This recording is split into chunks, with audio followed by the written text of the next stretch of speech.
And welcome back. So in this video we're going to be looking at IDLE, just a quick overview as to what it can do and what it's used for.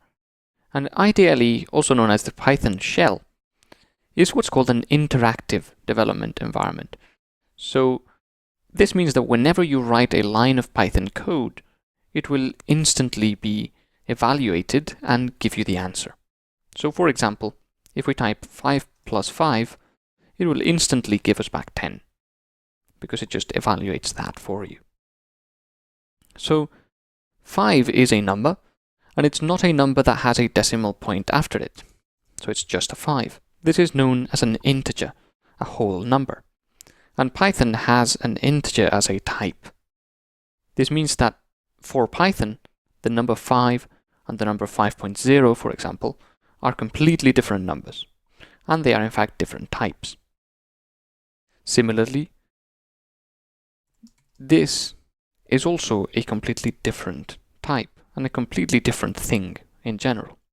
This is known as a string, and a string is simply a collection of characters and numbers and symbols that are enclosed between quotation marks. Python treats this literally, so it will not do anything. If we say 5 plus 5, it will simply give us back 5 plus 5, because it assumes that we simply want the collection of numbers and symbols that we've given it. If we do 5 plus 5, notice how some of it is in quotations and the other is as a number, the plus being outside the quotations and the 5 being a number or an integer.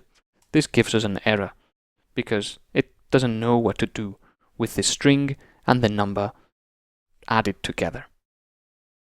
However, if you do 5 plus 5, notice that spaces doesn't matter in Python.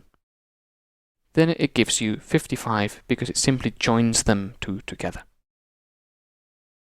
So these are a couple of things that you can do in IDLE, and this was also a very quick introduction to what integers and strings are. In the very next video, we might look at some variables. So I'll see you there.